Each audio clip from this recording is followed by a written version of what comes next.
Well, let's go ahead and fast forward to Brennan and Clapper and setting the record straight, because they came out with an op-ed in the New York Times where they were setting the record straight, as they say, on all the intelligence that was out against them. But it turned out to be patently false. So why are the people who were manufacturing the Russia hoax now so suddenly eager, Sean, to rewrite the story? We're getting all of the declassifications right now.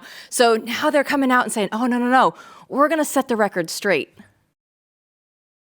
Well, yeah, they actually lied. They doubled down on their lies, Brennan and Clapper did, in that New York Times op-ed. And they claimed we never put the Steele dossier, the dodgy Steele dossier, in the ICA. It was never in there. It was only an annex in a classified version. That's a total lie. And the documents that Tulsi Gabbard released show it. We have chapter and verse. We have the actual quotes that they used in a very, very secret version of the ICA. That referenced the Steele dossier, that used it to justify its key judgments. And it's actually fascinating to look at the little sleight of hand that they were playing. They had a version of the ICA that they released to the public and that they gave to Congress. And it is true, that particular version did not reference the Steele dossier, nor did it rely on the Steele dossier for its key judgments. But they also had a much more secret version, which they gave to Obama and other top intel decision makers, which absolutely included that. And there were 4 bullet points initially that undergirded their main judgments that Putin wanted Trump to win.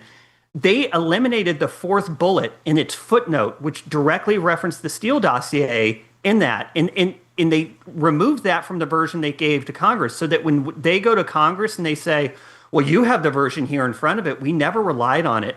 That is such a corrupt, fraudulent act there. They knew what they gave to Obama had the Steele dossier in it. They knew it referenced it in the main body, and yet they go to Congress and lie about it because they knew that what they had given to Congress made it look like they were in the clear. And now they repeat those lies again in the New York Times.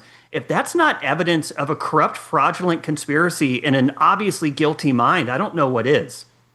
Yeah, it really is unfathomable. I mean, it is just the direct and constant lying. But my one problem with this is that the media is not going to stop. You know, we should, when we mentioned the op-ed, we should just talk about the media as a whole. I think Matt Taibbi had a great reply to Glenn Greenwald today when he said there's no way for any corporate media outlet to cover this story at all. Logically, it can't be done without making major admissions. It'll have to be reported out entirely by independents. And so really this is up to people like you at the Federalist and us at the Blaze and everyone else like Taibbi, et cetera, to come together and just start putting out the story, because they can't do it because they were the ones colluding, and it's just direct contradiction. But they keep on directly contradicting. I mean, so do you have any predictions about whether this is, you know, their final suicide or in front of the nation, or are they going to win this? Because what do you think they're going to do? They have to just keep a straight face and say either we're not talking about it or directly lie to the camera.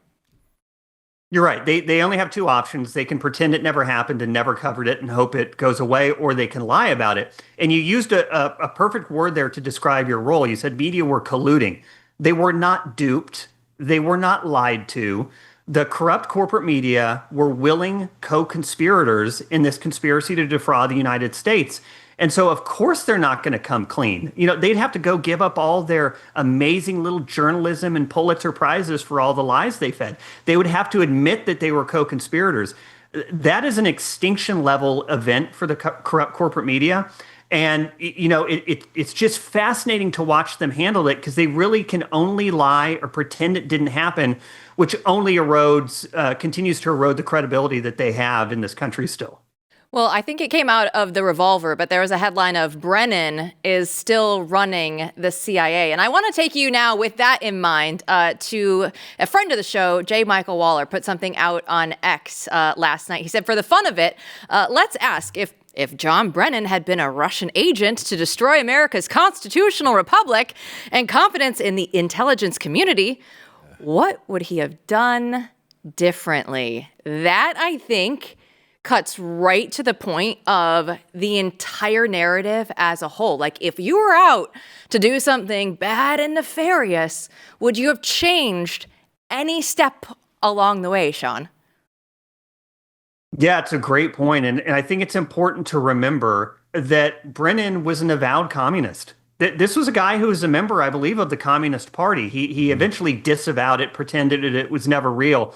But everything he did is exactly what you might expect from a communist wanting to subvert the institutions of the U.S., lead people to have no faith in their government, to have no faith in the rule of law. You couldn't have scripted it any better. And if anyone appears to have been a marionette of Russian interests, boy, howdy, it looks like former communist John Brennan, doesn't it?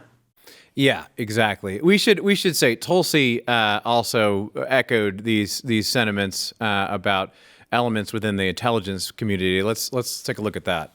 So yes, there are people who are still working within the intelligence community who had a hand in this. As we are identifying them, it will give us the opportunity to make sure that they and others like them who, again, are so willing to weaponize intelligence to subvert the will of the American people can no longer work in the intelligence community.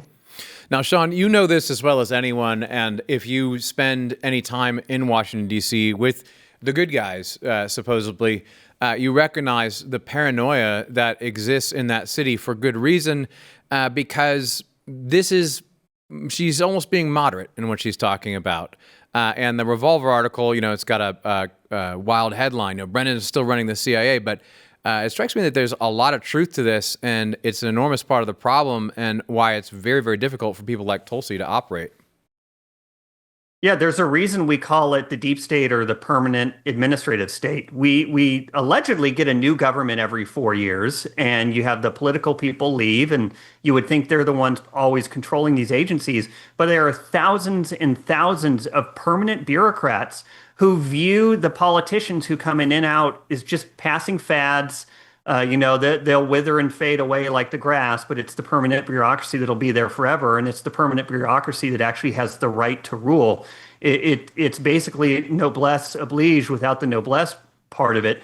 And so I think Tulsi has a very valid point when she talks about elements within the intel community who do not view themselves as subject to the direction of political officers. They think they have a right to rule these agencies, and then if they have to defraud or lie to the people in charge of them to get their way, they're happy to do that. Well, Jill, this is why Sean Davis is one of our favorite people, a great follow on Twitter, and is doing amazing things at the Federalist. Yes, and I'm actually surprised we got Sean on the show because he's out there doing huge things right now because, Joe Rogan, shout out. Let's go ahead and take a look. Sean put out there. Gotta add featured on the Joe Rogan Experience to the old bio. So, we're happy that you're still humble, Sean. Well, y'all are awesome. Thank you for having me on. Well, anytime. Absolutely. This has been fun because it's playing the hits, but it's also trying to get the information out there and telling people like, hey, this wasn't just us talking about this a few years ago. The documents are coming out right now that are showing that this thing actually needs to be taken seriously. So, Sean, we'll definitely have you back on the show soon. Thank you. Take care.